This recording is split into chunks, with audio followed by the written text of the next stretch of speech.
Greetings everybody, it's Jim. Shamat 2, the map making program made by Howard Kistler, had just come out about a few weeks ago. Now I already did a video on it. This has a few little upgrades, so look for that link down below for that video if you want. You don't need the fantasy trip role-playing game to play. This is a beautiful little map maker. It's just solid, you know. It's not as crazy elaborate. It sticks with the basics and it looks good. It looks playable plus, okay? So it's one of those things that, you know, you see these elaborate ones that are too busy for their own good, and it's like, okay, unless you're going to invest the time, you're not going to really use them. This one is bam, bam, bam. You can learn it. It looks pretty. It's good. It's solid, and it's easy. Check out the video on that for Howard Kistler stuff. Now, that's one of the things that I'm talking about. This isn't the idea of the video today, really, right? The thing is, it's Howard Kistler that we're talking about, and he's come out with something other than Shamat 2. This guy's a busy little boy. Basically has made a whole bunch of adventures over the years for Fantasy Trip ever since it came back out, and we've been all blessed for it, but now he's compiled it all together, got it in one book, and that's what we're going to be talking about today. Today, I'm going to be talking to you about why you should be using, I forgot the title.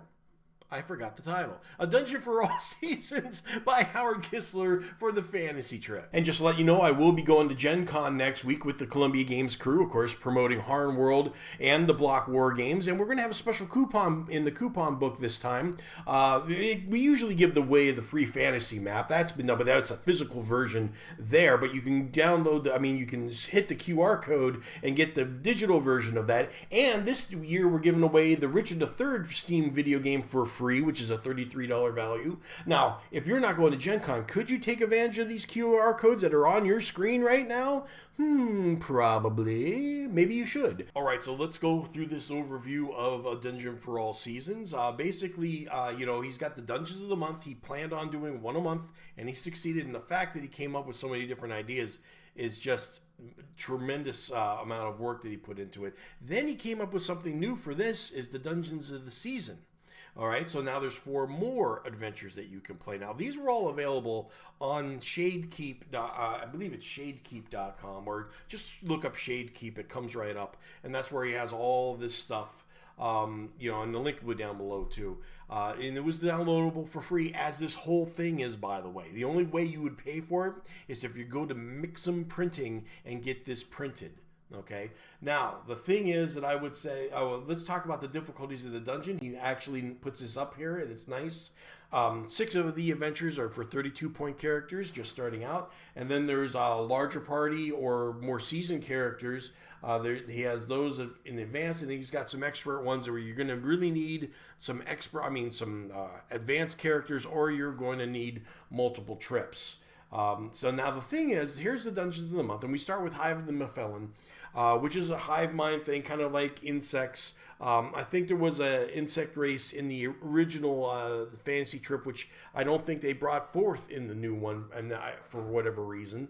But this one definitely does the trick. Now, one thing I will say about Howard's work here, he has the beautiful fine line between layout and for the layout's sake, and yet it being beautiful. He's got the engineering mindset on that. There's 2 sets that I noticed. There's the artistic layout, which is, trying to make nice fonts and everything. Not that, obviously this one does too, but they really go out on a limb to make everything really appear different. The engineering side is kind of like, you'll see a lot in the Steve Jackson game stuff, very structured, but you both risk 2 things. The artistic side goes too far and you can't read it, and then you got the other one, which is the engineering side, where you can read it, but it looks really boring. Okay, Howard's got the engineering mind on this, but it doesn't look boring. It's laid out in such a way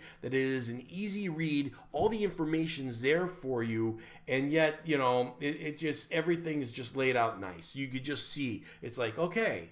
I almost can't explain it other than that. It's just easy to read and yet not boring. And the thing is also, as you can see, he does all his maps on Shamat, as you can imagine.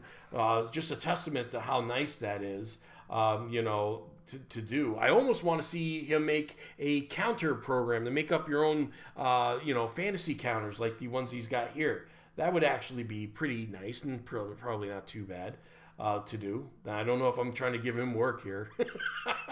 He's busy enough as it is doing all this stuff. But there's a lot of them. I haven't read all of these, but they're definitely solid. And I just love looking at all of them. I want to play it. It's just like war games. I play a lot of war games, as you know, on this channel also. When I see a beautiful map, I want to play. Okay? And this one right here is just a really nice one that I want to play just looking at it like that. I probably should do a video and just pick one out by random and just see how it goes. I did that with Talonkar's Lair, and that was fun. So let's go around and see. So and then after all these... Well, there's one that looks nice. After all these, there's another, the 4 of the seasons coming up here. Dungeons of the Season, more one-page dungeons, and these are the new ones that come out. Now, the only thing I would say about this, before I get to mix some printing and print these out, and I want to ask Howard about this, if these are all of these are one page. So basically, you got the front here, and the back here. Now, the only thing is, I'm looking at a 2-page spread. Is this the way it's going to look in the book? Because if it is a 1-page, I mean, I know it's 1 page because you can have the front and the back, but if it's in the book, I would rather have it left and right. So technically 2 pages, but you get the idea. I would make sure that this part was on the left and this part on the right. So I'm thinking...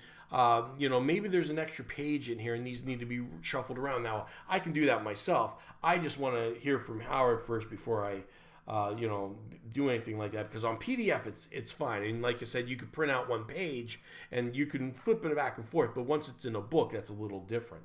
Next week, I'm going to be launching a 2-for-1 Kickstarter, 12 Parsecs and Songs of the Smokewater. They're $3 a piece or $5 for both. 12 Parsecs is a nice little solo space exploration game, and Songs of the Smokewater are tavern encounter cards, which I really worked hard on. I think they're really good. If you like my Labyrinth encounter cards from Steve Jackson Games, you're going to want Songs of the Smokewater. And so basically, that's going to start next week. Check the link down below to get notified upon its launch. Now, after this, we have a nice little Beastary of all the creatures that are in these adventures, which is really nice. Because it's just right there. You don't need to go searching for another book. And then he's got Dungeon of the Month trivia. I'm not sure about what this. Oh, this talks about how, like, the Unterbrawl. This one is born out of my interest in gladiatorial history of the underground fighting scene in the series Spartacus helped form. So he's talking about all the things that probably motivate him as he made these little adventures. So that's pretty cool. So overall, guys, I definitely think that a Dungeon for All Seasons, it's free. You don't lose. And even if you didn't play the Fantasy Trip, you could play it. I usually like to say that first, and I probably should have because, that makes sense to me. But anyway... That is the video. Go download it. Go download Shamat 2, and I'll see you next video for an talking about Heresy 3.